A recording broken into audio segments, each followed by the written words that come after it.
book on the floor, John spends the entire service thinking about the fact that I might trip over it. Good morning, everybody. Lauren spoke to us just before about patience, and the fruits of the Spirit. I was reflecting during her talking then, because when it came to writing this week's message, I had two very clear options. I read through the words that you've heard this morning already, and I came up with two conclusions. One was talking about the peace and the patience that you need to wait on God's timing and his good gifts. And the other is the message that I'll be giving you today. So something may still need to be said for my being able to be patient and go with God's plan, but nevertheless, something that we've been looking at in Young Adults Bible Study has been the fruits of the Spirit recently. And in reading that verse over and over again, because we've been going through each of the things individually, we've started with that verse in Galatians. And something that I've noticed and that we've spent a lot of time talking about is that when you actually read through that verse, it says the fruit of the Spirit and then names all of the list.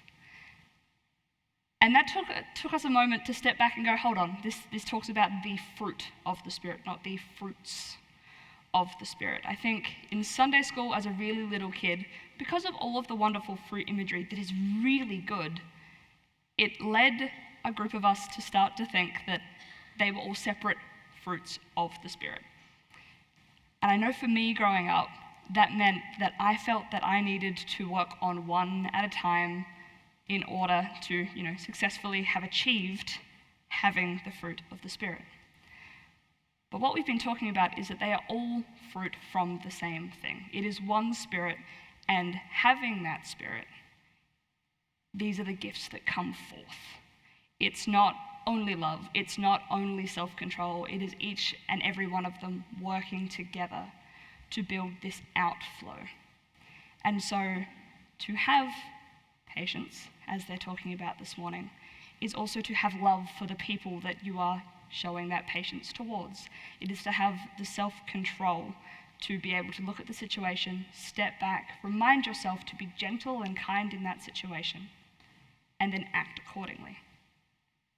And that has been challenging for us to talk about, and then talk about one aspect of the fruit of the Spirit from the context of all of the others. Because if it comes from one Spirit, and it is one fruit with many different aspects, like a bunch of grapes, then we need to work on all, otherwise you've got one really nice grape and a bunch of sultanas. And I'd be pretty disappointed if that was my fruit salad, to be honest. So the message that I'm giving to you today, I've given the title that love is transformative. And if you've been in this church space at all this year, you'd know that this is a thing that us younger people are really passionate about talking about. But it's because it's so important. We talk about how God's love moves us and changes us.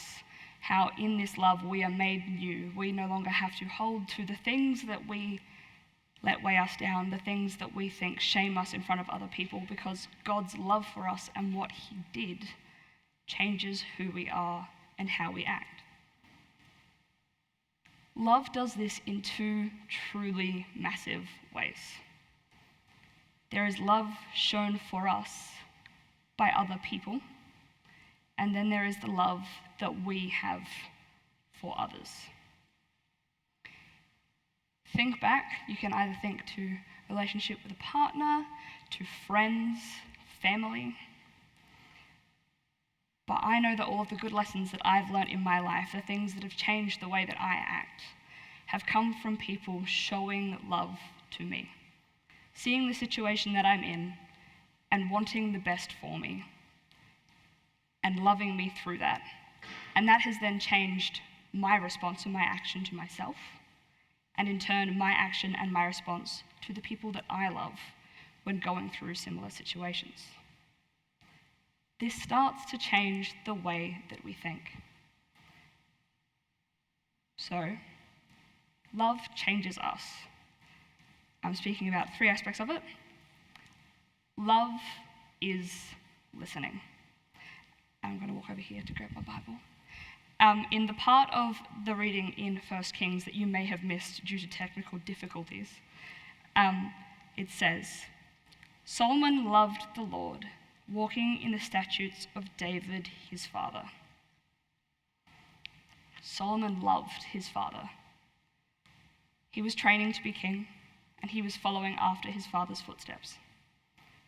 And because of the love for his father, he listened. He stepped back, he listened to what his father had to say, took that on board, and put it into action. Sometimes, and you'll all know this, listening to a loved one can actually be really difficult because there's the situation at hand, there's what you want them to say, and so you listen to their words, you're like, yes, they're saying what I want them to be saying because this is what I think I need to hear. And this sometimes leads to a disagreement because what you want them to be saying, what you hear them to be saying, and what they're actually trying to say to you can be two completely different things. So it takes patience, self-control, and love for the other person to step back and to listen and to hear them fully. It takes humility to put our pride aside and to listen to what they have to say. I know that this has been such a sticking point for me, for being able to listen to what my friends and my parents, my family have to say, and realize that this is something they are saying to me out of love, that they are trying to help me grow in the best way possible. And what they're saying doesn't actually mean to hurt me. It just hurts a little because growth hurts. Solomon listened to his father. To become a great king, I must assume that he made many mistakes along the way as a child.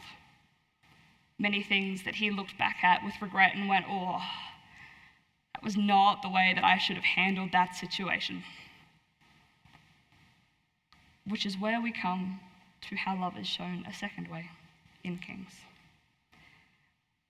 This is a reading that is pretty known, I would say.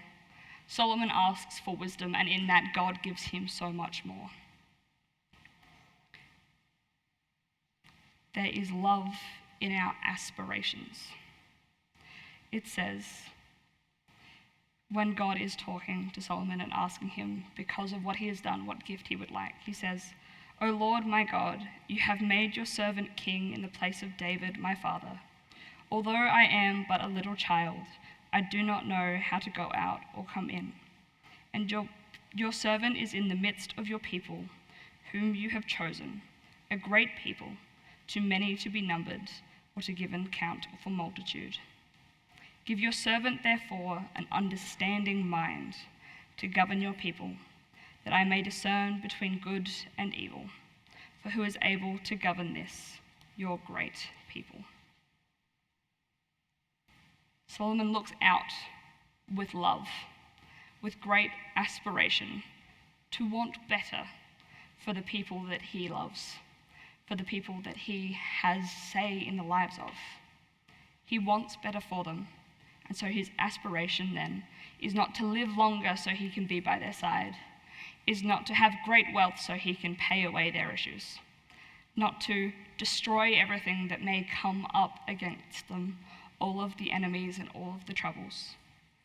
His aspiration is to know better in those times what to do. He takes the humble path to lower himself, not make himself higher, to step down and love them in that. Walking a path with someone can be really difficult.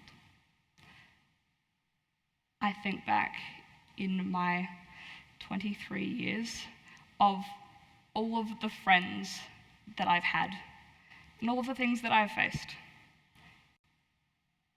Often people will say, and I know this is an idea that's floated around forever, but if you had the opportunity to try and time travel, would you go forwards or would you go backwards? Take a moment to think about that. If you had the opportunity to, just jump forward or jump back in time and then return to the present day, what would you do and what would you change? This has been a question that I've wrestled with for a really long time, because to go forward and understand how things are going to turn out could provide some reassurance. It could be really nice to know where I end up with my career, if I end up with a family, where I end up. Am I living still in Adelaide? Have I moved somewhere else? This could provide great guidance for my life. Or I could go backwards. I know that there are so many things that have happened in the past that, would have changed the outcome of today, could have saved so much pain. I could go back to high school me and be like, hey, I know that you're really struggling right now. These are the things that are about to happen. Prepare yourself because you will get through all of them. I'm sure all of us would have loved that message at one time or another. Could have gone back and, told a family member, be like, hey, in 3 days' time this is going to happen and you are going to want to have a doctor on speed dial. Be prepared for that. Or go back to a friend and be like, hey, I know that you've just understood the words that I've said completely how I didn't intend it, and that's going to affect you for far more than I would like it to. But realistically, that wouldn't shape us into the people that we are today. Without each of those trials, we would not be where we are. To walk that path with someone requires great love. To be there for them in the ups and the downs, through all of the pain, but to have the understanding to take each step with them and be there through that. This love inspires action. To be there with people inspires action. We see this in the verse that we had this morning from John, where Jesus is with his disciples and explaining to them that this is his body and blood, and that is something that will not pass away. That he is there with them through everything. This is his great act to not be far removed, to be there every step of the way. Love has so many actions. Sometimes it can be hard to see. Sometimes it can be hard to take, but that does not mean that it's love anyway. I haven't been in this church space in the last month, I think, because I've been on kids camps, which have been fantastic. But think of your children, or you as a child, going away from your family for a week, knowing that you're going to have a good time, but you're going to miss them, being entrusted into a group of adults, younger than your parents, but older than you. It can be a really interesting space to step into. I have a couple of youth that I've seen grow through the last few years that I see once or twice a year on these camps. And through this, they'll get on camp and you'll be like, hey, how are things going? They're like, yeah, it's good, but this is something that I'm really struggling with at the moment. And you get to talk to them. And they'll tell you the things that are going on. And having gone through similar things myself now, I can look at the situation and be like, yeah, this is your parent loving you. It sucks and it hurts because you're disappointed in yourself and that's not exactly what you would have liked to have done, but this grows you into a better person. I remember, I think I was about 14, and I do not know what I had done, but I remember being really, really mad at my mother. And it wasn't because of her action towards me in the time. I had done something silly by mistake, but it was still wrong. And Mum, being the loving mother that she is, punished me for it. There is consequence for my action. And I remember being in my room, probably without the book that I was reading, because that was often my punishment, that she would take away my book. And it did teach me very good lessons because I wanted my books back. But I remember sitting in my room and being very, very frustrated because I knew that this was her loving me. This was helping me become a better person, and I could see that, and that made me very, very frustrated. Love is selfless. It is putting aside yourself for the bettering of another. In that situation with my mum, she put aside how I felt about her. She loved me and went, I know that in this time I need to step out of how much my daughter cares for me to make sure that she gets through this correctly. And it made us stronger together.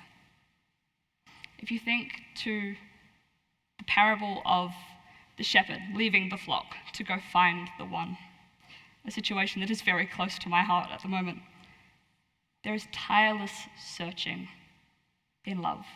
The amount of times that I have seen my mother drop things to go searching through the house. Mum, I can't find the bright green pair of socks that I need for sports day. I swear I've checked my entire room. Lauren, we have to leave for school in 3 minutes' time. I need my pair of socks. In that situation, she drops everything to help me find them. Sometimes she manages to make them materialize out of thin air, and I do not understand how. But nevertheless, love is tireless. It helps. It goes after. It drops everything to help find us. It is persistence and patience. When we truly love other people, our actions show it. When we love other people, we listen to them. God listens to our prayers. The answer may not always be something that we like, but when we love another person, we truly listen. Love is aspiration. It is wanting what is best for the people around us, wanting to be there with them through the good and through the bad. In this we see Solomon step aside from all of the grandeur a king could be and be with his people, knowing good from bad. We see this with God, where he sends his son to die so that he can be in relationship with us. Love is action. It is something that we can see and something that we can hold to. We see this in communion, which we will head to shortly, where Jesus came, died on the cross, so that he could be with us forever. Love is all around us, and it changes us. It teaches us things that we never would have found in any other way. So as we reflect on this, I invite you to join in worshipping with us in our next song, during which your free will offering will be received.